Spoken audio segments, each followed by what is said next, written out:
kako vidiš kot problem skalabilnost Bitcoina, se pravi počasnost, drage transakcije, a to vidiš kot problem? Ne. Ne To je vidiš. tehnološka, to se vedno najde rešitev, ne? To so layer 2, layer 3.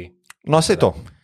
Ker je v bistvu tudi denar, ne, ni scalable. Se sem ti kar prej rekel, da 3% ali 4%, koliko sem rekel, BDP-a gre, da ga preneseš točke A na B. Ampak denar deluje na higher layer, mi imamo 10 layer je viza, ker ti tepneš vizo in on si zabeleži, tu sem porabil, tu moram dati, ne. In to ni prenosa denarja. Isto imaš lahko Bitcoin, ne. Jaz lahko naredim svoj neke bankovce, ki so vezani na Bitcoin. Seveda imamo spet iste probleme, ampak tehnološko se da to, ampak tehnološko z Lightningom se da tudi trust pobrati ven. Tako da to ne bi smel biti problem. A ti si bil v tej, glede na to, da si dosti zgodaj bil že v tem communityju ali pa, ne vem, spremljaš to, kako si ti gledal to debato med layer 1 pa layer 2?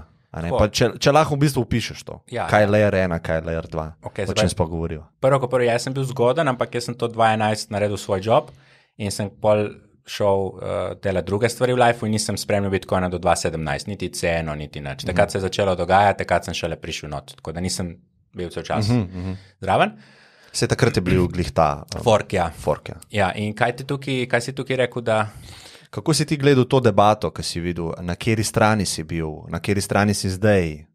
Bil sem na tisti strani. Layer 1, layer 2, pa če lahko prvo opišem. Layer 1, layer 2 ali block size, misliš? Ja, sej layer 1 je... zdaj se pa jaz mal zafrknil. V bistvu layer 1 je Lightning.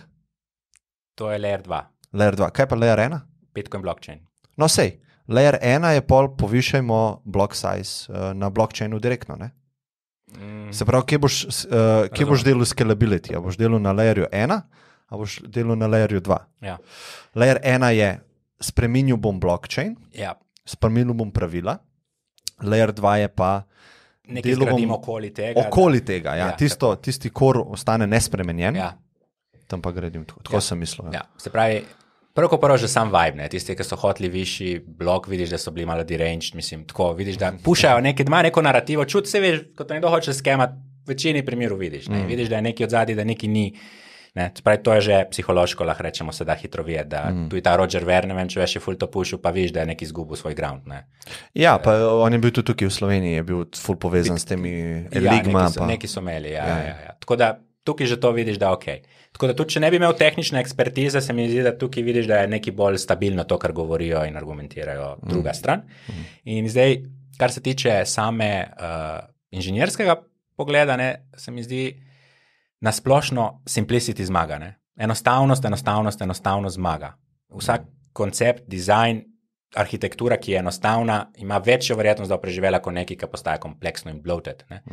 In posebej, ko gre za monetarno politiko, nekaj, kjer bi ti rad shranil svoje prihodke noter, ali pa nekaj, mora ta stvar biti čim bolj simple in čim manj jo moraš tikati. Čim manj. In iz te perspektive se mi zdi, da karkoli probaš naokoli narediti, je dosti bolj pametno, kot da gre spremenjati noter. Ne. Tako da, zato tudi, recimo, Bitcoin eni govorijo, nima smart contractu, nima tega, nima onega. Smart contracti so obstajali pred Ethereumom. Nick Szabo je o njih pisal, ne? Pa Nick Szabo je najverjetne tudi bil pri Bitcoinu zraven, ko se je delal. Ne? In Nick Szabo je pisal že leta nazaj smart contracti. Smart contracti niso na layer 1 not, ker je to dodatna kompleksnost. Isto, ko jaz ne želim iti na letalo, neko novo letalo, ki so ga naredili tako, da se lahko spremeni v ladjo, pa še malo pluje. Ne? Ker pač veš, da je toliko neke kompleksnosti, pa toliko interakcije, da je večja verjetnost, da bo nekaj šlo narobe. Ne? Ja. In zato hočeš to imeti čim bolj simple. In to ljudje, ki mislijo, da Bitcoin ima featurev, je feature. Ja. Ne?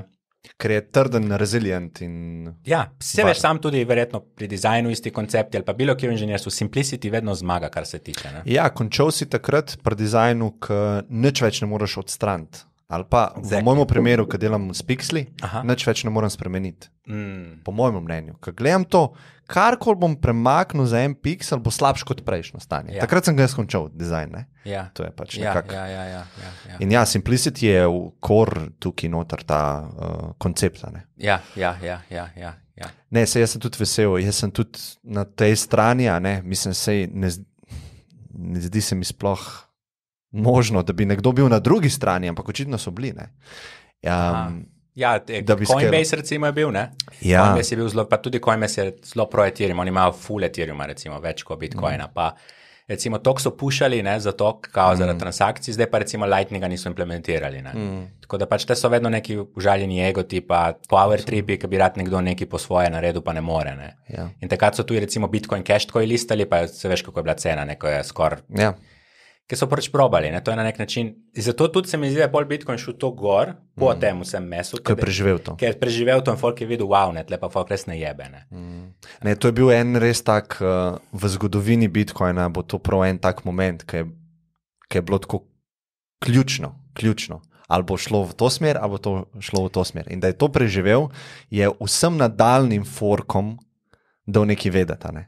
Da ne bo tako easy spreminjati pravil na tem osnovnem layerju. Ja, to se mi zdi zelo dobro. Ja, ampak vedno so novi adversity, ne, ki jih je treba preživeti. Zato sem rekel, da sem konzervativen glede cene, ne, ker prihajajo vedno novi pushbacki. Takrat je bil znotraj community, ne, pa se je Bitcoin expandil, zdaj je postal Bitcoin večji del sveta, zdaj prije nek nov pushback, ne, še večji. Ne. To, kar pravim s temi zeleno energijo, pa karkoli se bo tle dogajalo. Ne. In to je pač spet isto, zato smo pač plačani, ampak nisi plačan in lahko rečeš, ja, sem plačan zato, da sprejmem ta rizik in ta rizik je obvious, da bo šel mimo. Ni obvious, lahko gre to na nulo.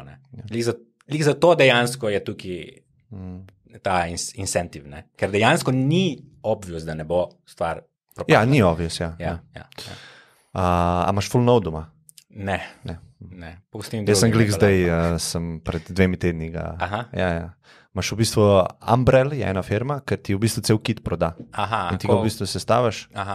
Pač SSD, Raspberry Pi, tako da poganjaš lahko doma full node. Pa imaš pol wallet vezan na to? Ja. Pa Lightning je gor, pa tako. Da se ti lahko pol pokažem. Super, ja, full dobro. Tako da ja. Kaj bi nekomu rekel, kako lahko enemu poslušalcu Bitcoin pomaga, razen tega, da ga kupa, ne? Kako še vidiš tukaj neko, vidiš kakšno udejstvovanje v tej industriji ali pa nekdo, ki recimo to posluša, pa reci, ok, lahko ga kupam, pa ga hodlam, ne, kot sta rekla. A lahko še kaj drugega naredi za support temu networku? Težko je to tako reči. Se pravim, ok, tako bom rekel, ne. Support in organska rast, ne zaradi špekulacij ali pa hypa networka, je, da se vsi zavedamo trenutnih problematik in da probamo najti neko skupno rešitev in da pač vidimo, kaj je možna rešitev tukaj. Ne? In nekdo, ki mogoče ne ve, kako bi mu lahko Bitcoin pomagal, mogoče dobro, da se malo seznani, kaj so finance, kaj je denar, kako to deluje, kako smo tle kot skemani, ne? V kakšnem položaju smo se dali. In je mogoče to nekaj, ki mu bo odprlo neka vrata in bo mogoče bolj videl value v Bitcoinu. Ne? Se pravi, to lahko naredi. Ne? Ni treba iti v Bitcoin in čakati, da bo šla cena gor. Lahko pogledaš, zakaj bi šel v Bitcoin. Se pravi, zakaj? Zakaj ona dva to govorita o tem?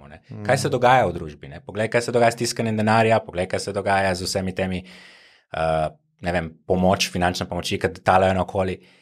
In da se tukaj človek nekako zavene, da odpre oči, pa mogoče lahko naslednji korak vidi, kako stopiti v Bitcoin. Ali pa v Ethereum, ali pa karkoli drugega, pač zanese. Ne?